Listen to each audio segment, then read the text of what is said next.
সুপ্রিয় চাকরি প্রত্যাশী বন্ধুরা কেমন আছেন? আশা করি অনেক ভালো আছেন। প্রতিদিনের মতো আজকেও আমি সম্পূর্ণ একটি সরকারি চাকরির ভিডিও নিয়ে চলে আসলাম। সম্প্রতি গণপ্রজাতন্ত্রী বাংলাদেশ সরকার শিক্ষা প্রকৌশল অধিদপ্তরে নতুন একটি নিয়োগ বিজ্ঞপ্তি প্রকাশ করেছে, যেখানে তারা সর্বমোট ৬৫৮টি শূন্য পদে জনবল নিয়োগ দেবে। এখানে আপনারা শুধুমাত্র মাধ্যমিক স্কুল সার্টিফিকেট পাস থাকলে বাংলাদেশের সকল জেলা থেকে আবেদন করার সুযোগ পেয়ে যাবেন। নিয়োগ বিজ্ঞপ্তি এবং আবেদন সংক্রান্ত সকল বিষয়ে বিস্তারিত আলোচনা করার চেষ্টা করব। ভিডিওটি স্কিপ না করে অবশ্যই পুরো ভিডিও জুড়ে আমার সঙ্গেই থাকবেন এবং নিয়মিত নিয়োগ সংক্রান্ত সকল তথ্যের আপডেট সবার আগে পেতে আমার চ্যানেলটিকে সাবস্ক্রাইব করে পাশে থাকা বেল আইকনটি প্রেস করে দেবেন এবং ভিডিওতে অবশ্যই একটি করে লাইক করে দেবেন। তো ভিউয়ার চলুন আর দেরি না করে মূল ভিডিওটি শুরু করা যাক। যেমনটি আপনারা স্ক্রিনে দেখতে পাচ্ছেন, নিয়োগ বিজ্ঞপ্তি শিক্ষা প্রকৌশল অধিদপ্তরের রাজস্ব খাতের নির্মুক্ত শূন্য পদসমূহে সরাসরি নিয়োগের জন্য ৫ নং কলামে বর্ণিত শিক্ষাগত যোগ্যতা সম্পূর্ণ প্রকৃত বাংলাদেশী নাগরিকদের নিকট হতে নিম্নবর্ণিত শর্ত সাপেক্ষে অনলাইনে এই যে ওয়েবসাইট অ্যাড্রেসটি দেওয়া আছে, এই ওয়েবসাইটে প্রবেশ করে আবেদনপত্র আহ্বান করা যাচ্ছে। তো ভিউয়ার্স, আপনাদের সুবিধার কারণে আমি ওয়েবসাইট লিঙ্কটি আমার ডেসক্রিপশন বক্সে দিয়ে দিব। সেখানে প্রবেশ করে অনায়াসেই বিস্তারিত জানতে পারবেন। এখানে আপনাদের শুধুমাত্র অনলাইনের মাধ্যমে আবেদন করতে হবে। অনলাইন ব্যতীত অন্য কোনো মাধ্যম গ্রহণযোগ্য হবে না। তো প্রথম যে পদটি রয়েছে সেটি হচ্ছে হিসাব রক্ষক। এখানে আপনাকে বেতন দেওয়া হবে ৩০,২৩০ টাকা। বয়স সীমা সর্বনিম্ন ১৮ থেকে সর্বোচ্চ ৩২ বছর পর্যন্ত। পদসংখ্যা হচ্ছে ৬০টি।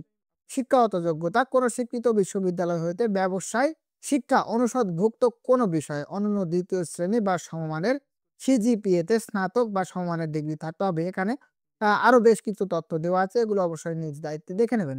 ২ নাম্বার যে পদটি রয়েছে সেটি হচ্ছে কম্পিউটার অপারেটর। এখানে আপনাকে ২৬,৫৯০ টাকা বেতন দেওয়া হবে। বয়স সীমা সর্বনিম্ন ১৮ থেকে সর্বোচ্চ ৩২ বছর পর্যন্ত। পদসংখ্যা হচ্ছে ৮টি। শিক্ষাগত যোগ্যতা কোনো স্বীকৃত বিশ্ববিদ্যালয় হতে বিজ্ঞান বিভাগে স্নাতক সমমান বা সমমানের ডিগ্রি থাকতে হবে এবং এখানে দেখতে পাচ্ছেন কম্পিউটার চালনায় পারদর্শী হতে হবে। ৩ নাম্বার যে পদটি রয়েছে সেটি হচ্ছে উচ্চমান সহকারী। এখানে আপনাকে ২৪,৬৮০ টাকা বেতন দেওয়া হবে। বয়স সীমা সর্বনিম্ন ১৮ থেকে সর্বোচ্চ ৩২ বছর পর্যন্ত।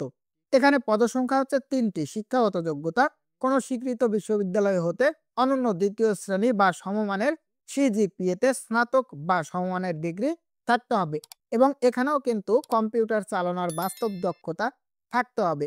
৪ নাম্বার যে পদটি রয়েছে হিসাব সহকারী, হিসাব সহকারী কাম ক্যাশিয়ার, অফিস সহকারী কাম ক্যাশিয়ার। এখানে বেতন দেওয়া হবে ২২,৪৯০ টাকা। বয়সসীমা হচ্ছে সর্বনিম্ন ১৮ থেকে সর্বোচ্চ ৩২ বছর পর্যন্ত। পদসংখ্যা ৮টি।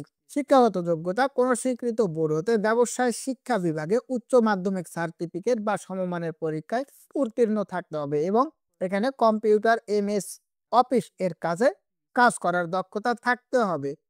৫ নাম্বার যে পদটি রয়েছে ডাটা এন্ট্রি অপারেটর। এখানে আপনাকে ২২,৪৯০ টাকা বেতন দেওয়া হবে। বয়স সীমা সর্বনিম্ন ১৮ থেকে সর্বোচ্চ ৩২ বছর পর্যন্ত। পদসংখ্যা হচ্ছে ৩০৮টি। তো ভিউয়ার্স, বুঝতেই পারছেন ৩০৮টি। সুতরাং বিশাল একটি শূন্য পদে জনবল নিয়োগ দেওয়া হবে। এখানে যাদের এখানে আপনারা যারা উচ্চ মাধ্যমিক সার্টিফিকেট পাস রয়েছেন তারা কিন্তু অবশ্যই আবেদন করতে পারবেন। তো ভিউয়ার্স, এটি যেহেতু সম্পূর্ণ একটি সরকারি নিয়োগ বিজ্ঞপ্তি, আপনারা অবশ্যই মিসটেক না করে যদি পারেন তাহলে অবশ্যই আবেদন করে নেবেন। তো এখানে আরো কিছু যোগ্যতা তারা চাইছে, অবশ্যই এগুলো নিজ দায়িত্বে দেখে নেবেন। ৬ নাম্বার যে পদটি রয়েছে অফিস সহকারী কাম কম্পিউটার মুদ্রাক্ষরিক। এখানে ২২,৪৯০ টাকা বেতন দেওয়া হবে। বয়স সীমা সর্বনিম্ন ১৮ থেকে সর্বোচ্চ ৩২ বছর পর্যন্ত। পদসংখ্যা হচ্ছে ২০টি। শিক্ষাগত যোগ্যতা কোনো স্বীকৃত বোর্ড হতে অনন্য দ্বিতীয় বিভাগ বা সমমানের জিপিএতে উচ্চ মাধ্যমিক সার্টিফিকেট বা সমমানের পরীক্ষায় উত্তীর্ণ থাকতে হবে এবং কম্পিউটার চালানোর বাস্তব দক্ষতা থাকতে হবে। ৭ নাম্বার যে পদটি রয়েছে সেটি হচ্ছে অফিস সহায়ক। এখানে আপনাকে ২০,০১০ টাকা বেতন দেওয়া হবে। বয়স সীমা সর্বনিম্ন ১৮ থেকে সর্বোচ্চ ৩০ বছর পর্যন্ত। এখানে পদসংখ্যা হচ্ছে ৩০৪টি। এখানেও কিন্তু বিশাল একটি শূন্য পদে জনবল নিয়োগ দেওয়া হবে। শিক্ষাগত যোগ্যতা কোনো স্বীকৃত বোর্ড হতে মাধ্যমিক স্কুল সার্টিফিকেট বা সমমানের পরীক্ষায় উত্তীর্ণ থাকতে হবে। তো ভিউয়ার্স, এটি কিন্তু একটি সুবর্ণ সুযোগ। যারা শুধুমাত্র মাধ্যমিক স্কুল সার্টিফিকেট পাস করেছেন তারাও এখানে আবেদন করতে পারবেন। তো এই হচ্ছে আজকের সার্কুলারটি। সর্বমোট 658টি শূন্য পদে জনবল নিয়োগ দেওয়া হবে। এখন আমি আপনাদেরকে আবেদন সংক্রান্ত কিছু তথ্য জানানোর চেষ্টা করব। অবশ্যই ভিডিওটি একটু ধৈর্য সহকারে দেখতে থাকুন। তো এখানে প্রথম যে শর্তাবলী দেওয়া আছে সেটি হচ্ছে সকল পদে ১/১২/২০২৪ তারিখে প্রার্থীর বয়স ১৮ থেকে ৩২ বছরের মধ্যে হতে হবে। বয়স প্রমাণের ক্ষেত্রে অ্যাফিডেভিট গ্রহণযোগ্য নয়। এখানে কোনো প্রকার অ্যাফিডেভিট গ্রহণযোগ্য হবে না। এখানে আপনাদের মাধ্যমিক অথবা উচ্চ মাধ্যমিক সার্টিফিকেটে যে বয়সটি দেওয়া আছে সেটিকে নি প্রাধান্য দেওয়া হবে। তো ভি তো ভিউয়ার্স এখানে আরো কিন্তু বেশ কিছু তথ্য দেওয়া আছে। আসলে সকল বিষয়ে আলোচনা করা সম্ভব না। এগুলো অবশ্যই আপনারা নিজ দায়িত্বে দেখে নেবেন। তো আবেদনের সময়সীমা এখানে দেখতে পাচ্ছেন আবেদনপত্র পূরণ সংক্রান্ত শর্তাবলী। পরীক্ষায় অংশগ্রহণে আগ্রহী প্রার্থীগণ এই যে ওয়েবসাইট অ্যাড্রেসটি দেওয়া আছে ওয়েবসাইটে আবেদনপত্র পূরণ করবেন।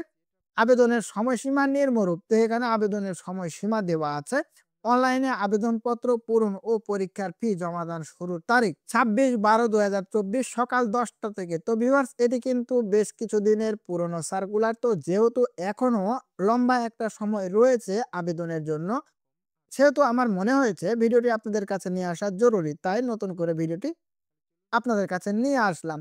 এবং আবেদনের শেষ সময় হচ্ছে ২০/১/২০২৫ বিকেল ৫টা পর্যন্ত। সুতরাং ২০শে জানুয়ারি ২০২৫ পর্যন্ত আপনারা আবেদন করতে পারবেন। তো ভিউয়ার্স আবেদনের ৭২ ঘন্টার মধ্যে এখানে আপনারা পরীক্ষার ফি বাবদ যে অর্থটি প্রদান করতে হয় সেটি প্রদান করে দেবেন। তাছাড়া কোনোভাবে আপনাদের আবেদন গ্রহণযোগ্য হবে না। তো এখানেও কিন্তু আবেদনের বেশ কিছু তথ্য দেওয়া আছে। এগুলো অবশ্যই আপনারা নিজ দায়িত্বে একটু দেখে নেবেন।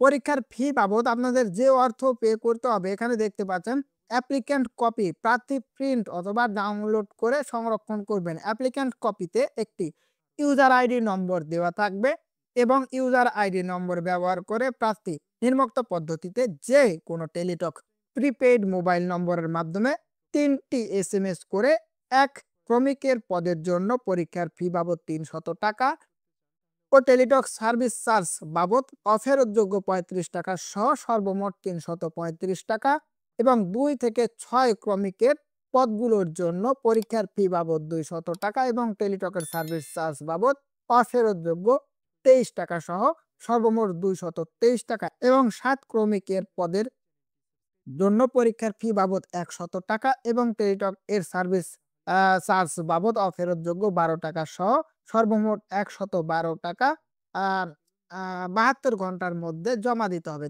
তো ভিউয়ার্স আমি আবারও বলছি, আবেদনের ৭২ ঘন্টার মধ্যে আপনারা পরীক্ষার ফিটি জমা দিয়ে দিবেন। তাছাড়া কোনোভাবে আপনাদের আবেদনটি গ্রহণযোগ্য হবে না।